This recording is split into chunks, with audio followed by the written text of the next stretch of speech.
All right, so an AI conversation would not be complete without your token young startup founder who's going to change the world using AI. We couldn't find one, so I'm here. No, I'm just kidding. So I'm going to talk to you guys about growing your business with AI. So if I ask you the question, who wants to grow their business? Most people will raise their hand. And then if I say with AI, most people are like, all right, let's hold the phone a little bit here if we're being honest. And so when we look at it, let's see if I can get my clicky going. Down arrow, oh, that's key. It's because we have some problems. So before we get into the good things, let's talk about what's holding us back. What are these problems? And the cool thing is, both of the women that came before me talked about these specific problems. Problem number one, we are unsure how we feel about this. Right? Some people are like, AI, it's like a genie, right? It just pops up and does stuff for you. That's cool. Other people are like, no. It's like this cute little robot. It follows you around. It's really friendly, and you should love it. You're going to love it. And other people are like, okay, but I'm kind of getting Terminator vibes from this. Like, it's cool now, but let's wait and see what happens next, right? So we're not sure how we feel about this. Number two, we have absolutely no idea what we should be choosing, right? It is like, and I worked at P&G, so I'm allowed to say this. It is like going to the hair care aisle and being like, well, I know my business is really, it's a certain way, my hair's a certain way, and I know I need products for it, but Lord bless, what are we doing? So we're not sure what we should be choosing, what tools we should be using, how our hair care AI regimen should be working. And then if we're really being honest, we're like, okay, so I'm going to go do this thing. We are not sure how this is going to play out, right? So if any of you have seen that movie, Fantasia, Mickey Mouse is like, all right, I'm going to make these brooms clean everything up, and it's going to be great. And he comes in, and he's super confident. And then by the end of the scene, you have thousands of brooms. They're dumping water everywhere. It is super chaotic. And he is like, oh, dear God, make it stop. So these are problems. These are real problems. Everyone I talk to is dealing with some level of these problems. So let's take a minute and be like, it's cool. This is a safe zone. So today I want to talk about some principles that you should be thinking as you start to navigate this. Number one, expectations have changed. This is something that has changed. Your expectations need to change. This is Sam Altman. He's the guy that did ChatGPT. Thank you, Sam. And he literally is talking about when he's off with his tech CEOs and they're in their group chat, they have a bet on when the next billion-dollar company is going to be founded by one person. So these expectations that were impossible 24 months ago will happen. Okay, so that is a change. We're going to go through our process on change. Expectations are changing. And a more tangible example of those new expectations is we had a famous saying at P&G. You can get it fast, you can get it good, you can get it cheap, pick two. Because the middle is not possible. You're going to end up with something that is good and cheap, so it's slow. You're fast and cheap, so it's low quality. Fast and good is expensive. Now, your expectation of AI should be, this thing better be faster. This thing better be better, and it better be cheaper. And if you can't say yes to all three of those things, do not pass go, do not collect $200. That is now what you are looking for when you assess AI. So number one, expectations have changed. Number two, this is not about productivity and personal life help. So yes, you will become more productive. Yes, you will get higher quality. In some cases, you will go down an AI rabbit hole to try to create really fun images, and you will have wasted half of your day. And I have been there. So I am vibing so hard with that right now. It's actually about tangible business outcomes. It is about more revenue. It is about business growth. So let's not get confused, right? Being productive is cool. I go to businesses every day and I sell them AI and they think productivity is great. Time savings is awesome. You know what grows businesses? When the top line goes up, right? When people are able to increase the revenue that they make. So this is not about productivity, just about productivity. Okay, so things have changed, not about productivity. What has not changed? Guys, we don't need to freak out. The fundamental way we grow our businesses is still pretty much the exact same. Why? Because people are still the exact same, y'all.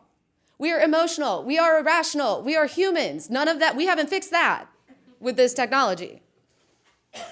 So, what I want to show you guys in my presentation is how do you take a fundamental and reframe your expectation now that you have AI. Because that's the pattern you want to be in. I'm sticking to my fundamentals, I know what I need to go do, but I've reframed my expectation on who can get this work done for me and how fast it can get done and how quickly and cheap and better it should be. So and the last thing, sorry. Investing in leverage. Why do you even do this? Right? Heather said, we spend a lot of time. You invest in this journey and you spend a lot of time so that once that process is complete, you've built a machine. And now that leverage comes back to you day in, day out. So yes, there is an upfront cost to this that you want to think about. So that's the fourth principle. So 4 principles, real quick. Your expectations have changed, number 1. Number 2, it is not just about productivity. This is about actually increasing business results. Number 3, the fundamentals have not changed. And number 4, doing this and engaging in this is about investing in leverage. All right, to those examples. And I'm going to start by saying something that for those of you in business, you may have heard some of these fundamentals. So the first one, you're going to find new clients. The list is the strategy, right? You have a group of people that you want to talk to, the ICP, the target. How are we doing that today? Well, if you're a B2B company, you're creating a list of possible accounts, you're researching them, you're thinking about, how could I really deliver for these people? And you're identifying the core people at those accounts. They're like, I'm going to go talk to that guy because they're going to love me. And that process could be taking your salespeople days. This is me researching 1,000 accounts in what will be 30 seconds, where I can take a list of names of companies, websites, I can have AI scrape those websites, and I can ask them questions about things on their websites. Is this company a B2B SaaS company? Write yes or no, and explain your reasoning. Because guess what? I sell to B2B SaaS companies. So I want to know who that is. So as long as it took that bar to get to the right, we look, the boops have bipped, and yes, this company is a B2B SaaS company. From their product offering, it seems like they provide software solutions, blah, blah, blah, blah, blah, blah, blah, blah, blah. Great. I can ask it another question. Okay, they're a B2B SaaS company, but do they have book a demo on their website? Because if these guys are booking demos, they got to schedule meetings that make them money. I am in the business of helping people schedule meetings that make them money. So I want to talk to these people. Once again, 15 seconds or less. Yeah, they got book a demo right on their site. Ooh, this is getting better. And the third question, who do they serve? Who's their customer? Who are they trying to book meetings with? So now, by the end of this conversation, I have a list of people who I know are in my ICP, who I know are trying to book meetings to make money, and who I know which meetings they're trying to book with which people. Now it's time to go create some content. So content is key. Content is king. You've heard it. You've seen it. We saw some cool content before. So how are we going to create content before AI? Well, we're going to build an ideal customer profile. We're going to talk our benefit in their voice. We're going to make it feel like they wrote it. We're going to add personalization so they know that it's just for them. Or We're going to open up an email, we're going to give it our best shot, and we're going to have AI grade how well this email is going to perform by telling us if our sentences were too long. A little bit too much there. So we're going to shorten that sentence with a new sentence that's shorter. Okay, that's super helpful. Let's just click that. Now I have a shorter sentence. And it's going to tell me I'm using too many adverbs. Apparently that can, a cold email, you really want to get to it. And then this AI, which is getting really judgmental at this point, is going to tell me that I've used this, more than you. And we should be using you at a 2-to-1 ratio to I in any cold outbound email. So it's going to tell me we need to add 4 yous in there. And the best part is my score is going to keep getting better, and I'm super competitive. So I'm like, how do we get a 93 to 100? Right? And then, by the way, the AI is actually going to have noticed that this was to Mike at Scheduler, and it's going to be able to pull his latest LinkedIn posts and who he is and what he works on in case I might want to personalize it further. Okay, so we're getting there with this. The next one. So I have figured out the guy I want to talk to. I have written a very high grade email. And now he checks out my company. Speed to lead. Today, we are waiting for people to fill out forms. Oh my God, they want to talk to me? We are having sales reach out as fast as humanly possible. Oh my God, they want to talk to us. Go. This is the time.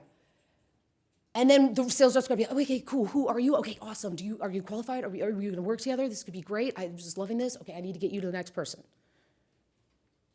But salespeople, do they really respond in under 5 minutes? Are they really able to get to it at 2 a.m. on a Thursday or Saturday morning at 8? Doesn't matter. Because when people hit my website, they're going to hit the form, and it is going to send them a text message, and it's going to start asking them questions about why they want to talk to me. And then it's going to say, they're located in Ohio. That's perfect. I know the sales rep they should go to. This sales rep's free at these 3 times. You can just tell me which one works for you. And that sales meeting is booked on the sales rep's calendar. Sales rep doesn't even know it yet. So I'm going to go ahead and update the CRM so that he knows, like, dude, you're talking with this guy, like, tomorrow. And I'm going to go ahead and put it on his calendar and send it to the prospect's calendar. So speed to lead just went from, I hope we get to 5 minutes, to there it is in 30 seconds. All right, we're getting there. Bear with me. So we've had a meeting with this person. Now it's all about the playbook. It's all about the close. We're going to figure out and track their intent and what's their pain and what's their buying process. Who's going to sign the contract? And we're going to track and forecast that deal flow. And the CEO of the company is going to be like, how's the deals? How are they? Are they going to close? What are we doing? Are we closing the quarter? Now, AI is going to look at the meeting recording from every single sales call, and it is going to tell you the chances of this deal closing and why and what needs to happen next in order to get the money. And another one, right? Fundamental, the fortune's in the follow-up. You thought you were going to meet with me once. No, never. This person today has to update the CRM. They have to send the next step notes. They have to coordinate the follow-up meetings with the onboarding team. They've got to keep this process going, all manually. Not when the AI summarizes the meeting notes and all you have to do is CC the next person to have to meet with them and click send. Now you're doing all this stuff, and boom, your prospect gets to say, okay, I'll do my onboarding at Monday at this time with these 3 people from your team. Cool. So I show you this example just to show you that the principles have not changed.